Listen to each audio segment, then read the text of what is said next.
ಸುರರದಾನಂದೋ ಪುರುಹೂತನಾಕ್ಷಣ ಚಲಿಸುತ್ತ ಗಿರಿ ಕಾನನದಲ್ಲಿ ಅರಿತುದನಾಕ್ಷಣ ಮರುಗೆ ಮಾಡುವುದೇನು ಸರಸಿಜೋದ್ಭವನ ಪಾದದಲ್ಲಿ ಅರಿಗೆಗೈದರೆ ಹೋಗಿ ಕರುಣ ಸಾಗರ ನಮ್ಮ ಹೊರೆಯದೆ ಬಿಡನೋ ಕೃಪೆಯಲಿ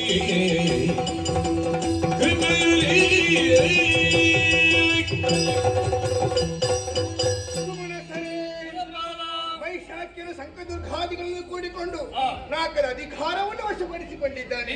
ಇದಕ್ಕೆ ಕಾರಣವೇನು? ವಿದ್ಯೆಯ ವರಫಲವೇ. ಈ ವಿದ್ಯಾರ್ಥನೊಂದಿಗೆ ನಮ್ಮ ಕಷ್ಟಗಳನ್ನು ಹೇಳಿದಂದಾದರೆ ಸರಿ ಮಾಡಿಕೊಟ್ಟನು. ಆದಷ್ಟು ಬೇಗ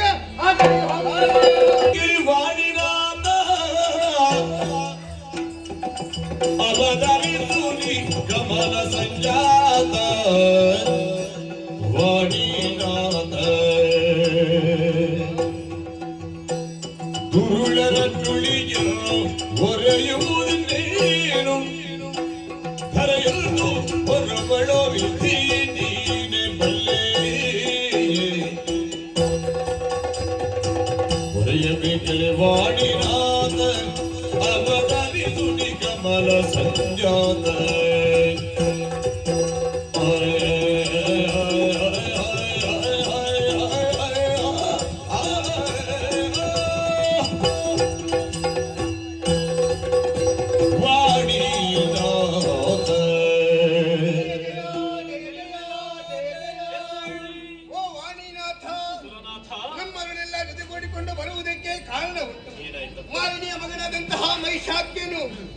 ನಾಲ್ಕದ ಮೇಲೆ ದಾಳಿಯನ್ನು ಮಾಡಿ ಅಧಿಕಾರವನ್ನೇ ವಶಪಡಿಸಿಕೊಂಡಿದ್ದಾನೆ. ನಾವು ಕಂಗೆಟ್ಟು ಹೋಗಿದ್ದೇವೆ. ದುರುಳನ ಬಾಧೆ ಉರಿಯುವುದೇ ಆಗಿರುವುದಲ್ಲಿ ಮರೆಯಲ್ಲವೋ ನಾವರಗಳಲ್ಲಿ ವಿರೋಧಿಸಿದ ಪವನು ಮೊದಲಲ್ಲಿ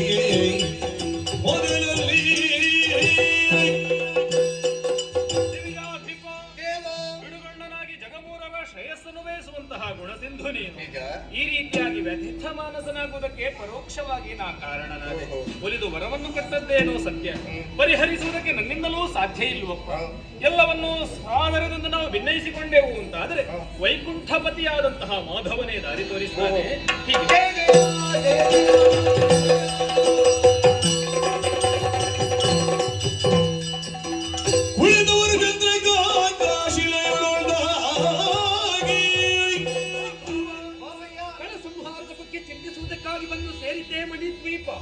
ಚಂದ್ರಕಾಂತಾಶಿಲೆಯಲ್ಲಿ ಕುಳಿತು ಬಡಿಸುವ ಯುದ್ಧ ಯೋಚಿಸುತ್ತಿರಲಿದ್ದ ನಳಿನ ಭವ ಸುರರ ನೊಡೆದು ನಡೆದಾಡು ವೈಕುಂಠನು ಕಾಣದಿರಲು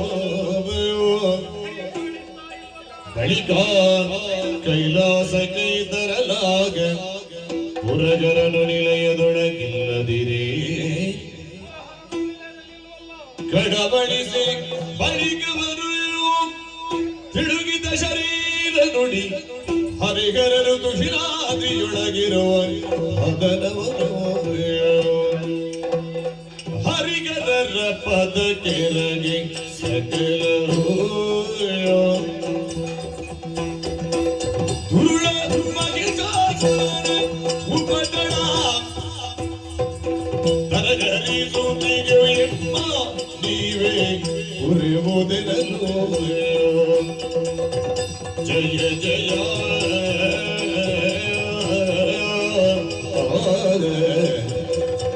ಜಯ ಜಯ